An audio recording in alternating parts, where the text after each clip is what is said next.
और schedule caste का जब मैंने जिक्र किया, इसमें उन्हीं जातियों को इसमें रखा गया है जो छुआछूत का शिकार कभी ना कभी कहीं ना कहीं समय के किसी दौर पर रही हैं। तो जब आधार आपका छुआछूत है तो ऐसे में क्रीमी लेयर का प्रावधान या रिजर्वेशन विद इन रिजर्वेशन का प्रावधान हो ही नहीं सकता है। इससे पहले तो ये न्यायालय की तरफ से आया हुआ ये आदेश है।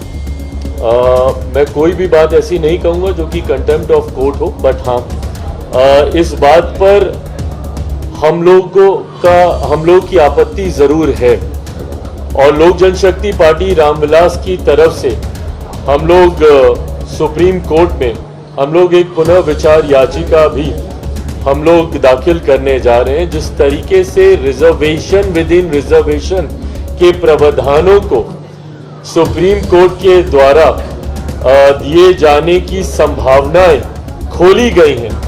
पहली बात तो जब अनुसूचित जाति की बात आती है, इस बात को मैं स्पष्ट कर दूं कि अनुसूचित जाति में ऐसी जातियां हैं, ऐसी कास्ट को शेड्यूल किया गया है संविधान में जिनका आधार अनटचेबिलिटी रहा है। शेड्यूल कास्ट का आधार कतई और कभी भी शैक्षणिक व्यवस्था नहीं रही, उनका आधार कभी भी आर्थिक नहीं रहा, इसका आधार हमेशा से अनटचेबिलिटी ही रहा है।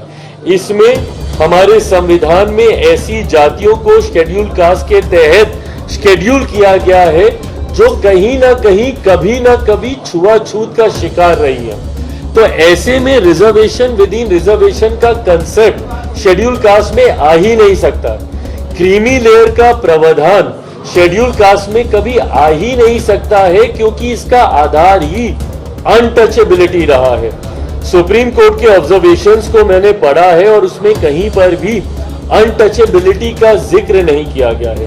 भाई आज की तारीख में भी ये उदाहरण हम लोग को देखने को मिलते हैं कि एक दलित समाज से आने वाले युवा को ही घोड़ी पर चढ़ने से रोका जाता है, एक दलित समाज से आने वाले परिवार को मंदिर में प्रवेश करने से रोका जाता है।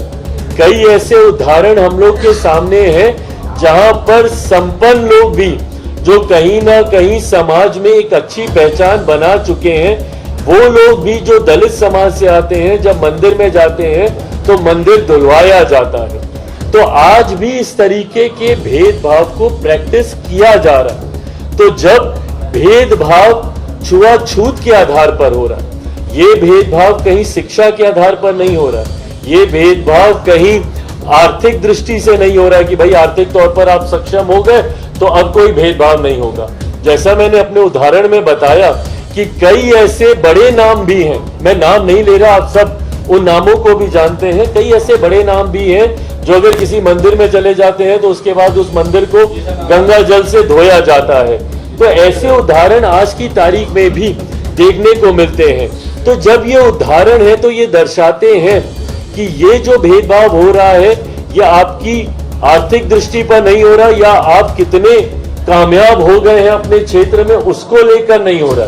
ये इसलिए हो रहा है क्योंकि आज भी छुआछूत को मानने वाले लोग हैं। और शेड्यूल कास्ट का जब मैंने जिक्र किया, इसमें उन्हीं जातियों को इसमें रखा गया है जो छुआछूत का शिकार कभी ना कभी कहीं ना कहीं समय के किसी दौर पर रही हैं।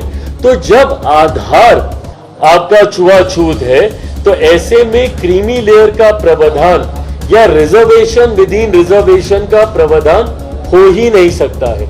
इसीलिए मैं और मेरी पार्टी लोक जनशक्ति पार्टी इससे असहमति रखती है और इसीलिए हम लोगों ने पुनर्विचार याचिका सुप्रीम कोर्ट में हम लोग आने वाले दिनों में हम लोग दाखिल करने जा रहे हैं। भाई देखिए, मैं सरकार का हिस्सा हूं और मेरे पास सरकार के भीतर इन चर्चाओं को करने की गुंजाइश मुझे मिलती है।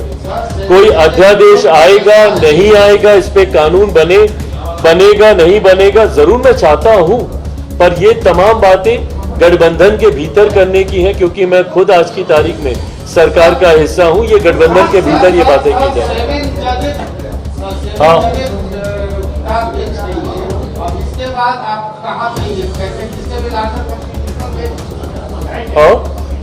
भाई देखिए, पुनर्विचार तो ये हम लोग का अधिकार है।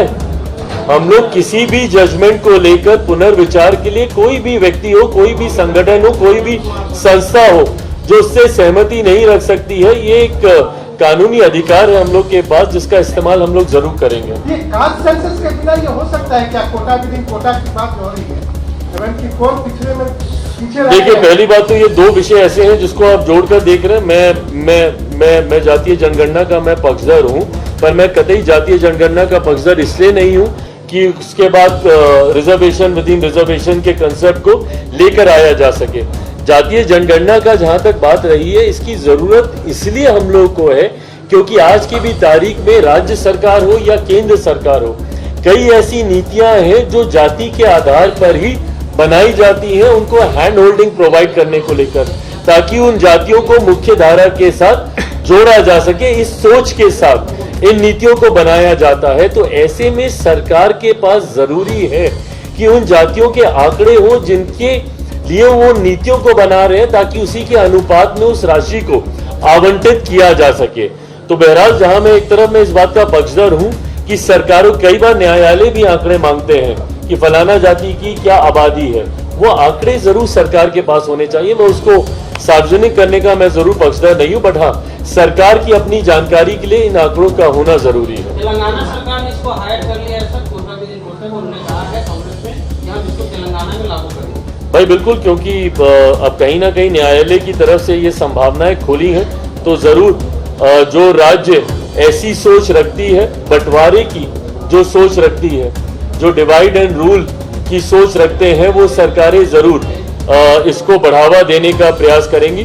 पर मैं इस बात को दोहराता हूं, अनुसूचित जाति की एकता ही उनकी ताकत है जो उनको आगे लेकर जाती है।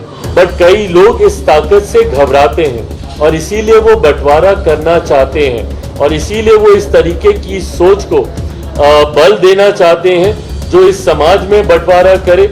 आज की तारीख में मैं पुनः इस बात को दोहराऊंगा, इस समाज का, इस वर्ग का, इस पूरी जमात का, अनुसूचित जाति जमात का आधार सिर्फ और सिर्फ अनटचेबिलिटी है, और ये अनटचेबिलिटी में किसी तरीके के क्रीमी लेयर का कोई प्रावधान नहीं।